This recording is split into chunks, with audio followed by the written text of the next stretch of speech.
ഇന്ന് നമുക്ക് പഠിക്കാനുള്ള topic essentials of A good sample. ഒരു നല്ല സാമ്പിളിന് വേണ്ട എസെൻഷ്യൽസ്. നമ്മളിതിൽ സെൻസസ് എന്താണെന്നും സാമ്പിൾ എന്താണെന്നൊക്കെ വിശദമായിട്ട് പഠിച്ചു. അപ്പോൾ നമ്മൾ എടുക്കുന്ന സാമ്പിളിൻ്റെ ബേസിസിലാണ് നമ്മൾ കാര്യങ്ങൾ മനസ്സിലാക്കുന്നത്. അപ്പോൾ ഏറ്റവും നല്ല രീതിയിലുള്ള ഒരു സാമ്പിളിംഗ് ടെക്നിക്ക് തന്നെ അല്ലെങ്കിൽ സാമ്പിൾ മെത്തേഡ് തന്നെ നമ്മൾ യൂസ് ചെയ്യേണ്ടതായിട്ടുണ്ട് അല്ലേ. അപ്പോൾ it is important that the sampling result must be reflect the characteristics of population. നമ്മുടെ പോപ്പുലേഷൻ്റെ ക്യാരക്ടറിസ്റ്റിക്സ് റിഫ്ലക്റ്റ് ചെയ്യുന്ന രീതിയിലുള്ള ഒരു കാൽക്കുലേഷനാണ്, അതായത് ഒരു സാമ്പിളിംഗ് ആണ് നമ്മൾ എടുക്കേണ്ടത്. ഇപ്പോൾ നമ്മുടെ പോപ്പുലേഷൻ ഇപ്പോൾ ക്ലാസ്സിനെയാണ് നമ്മൾ എടുക്കുന്നതെങ്കിൽ, ഇപ്പോൾ ക്ലാസ്സിൽ ഇപ്പോൾ നമ്മൾ അത് കോളേജിൽ സ്കൂളിലൊക്കെ പഠിക്കുമ്പോൾ പണ്ട് കാലത്തൊക്കെ DD ഒക്കെ വരുന്ന അന്ന് നന്നായി പഠിച്ചു വരുന്ന കുട്ടികളെ നന്നായി പഠിക്കേണ്ടതെന്ന് അറിയാനായിട്ട് അവിടുത്തെ നല്ല 1-2 കുട്ടികളെ തന്നെ സെലക്ട് ചെയ്യുക, അല്ലെങ്കിൽ ഏറ്റവും അങ്ങനെയല്ലേ ചെയ്യുക. അപ്പോൾ അതൊരു ഗുഡ് സാമ്പിൾ എന്നുള്ള രീതിയാണ് ഉദ്ദേശിക്കുന്നത്. അപ്പോൾ അതുപോലെ തന്നെയാണ് നമ്മൾ എടുക്കുന്ന സാമ്പിൾ വളരെ പ്രാധാന്യമുള്ളതാണ്, അതിനനുസരിച്ചായിരിക്കും result. Therefore, while selecting the sample from the population under investigation, it should be ensure the samples has the following characteristics. First one, a sample must reflect the population accurately so that it's microsum of the population. അപ്പോൾ നമ്മൾ എടുക്കുന്ന sample അത്രയും accurate ആയിരിക്കണം.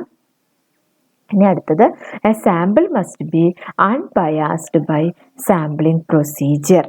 Okay, a sample must be taken at random so that every member of population has an equal chance of selection. നമ്മളൊരു random ബേസിൽ എടുക്കുക, കാരണം ഒരു sample അതിന് എടുക്കുക എന്ന് പറയുമ്പോൾ അതിൽ എല്ലാവർക്കും ഈക്വൽ ചാൻസ് തന്നെയാണ്. അപ്പോൾ നമ്മളൊരു റാൻഡം ബേസിസിൽ അത് എടുക്കുക എന്നുള്ളതാണ്.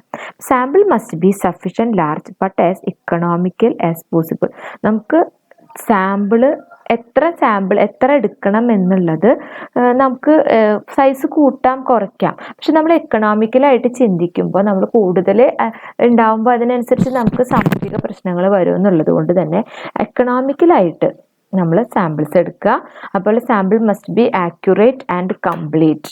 ആക്യുറേറ്റ് ആയിരിക്കണം, കംപ്ലീറ്റ് ആയിരിക്കണം. Adequate sample size must be taken considering the degree of precision required the result of enquiry. കുറച്ചുകൂടെ അടുത്ത ക്ലാസ്സുകളിൽ നമുക്ക് സാമ്പിളിംഗ് ഡിസൈൻസ് എന്തൊക്കെയാണെന്നും സാമ്പിളിംഗ് പ്രോസസ്സ് എങ്ങനെയാണെന്നും ടൈപ്സ് ഓഫ് സാമ്പിളിംഗ് ഡിസൈൻസിനെയൊക്കെ കുറിച്ചിട്ട് പഠിക്കാനുണ്ട്. അപ്പോൾ നമ്മൾ ഇന്നലെ പറഞ്ഞ ടോപ്പിക്കിലേക്ക് ഒന്നുകൂടെ കടക്കുകയാണ്.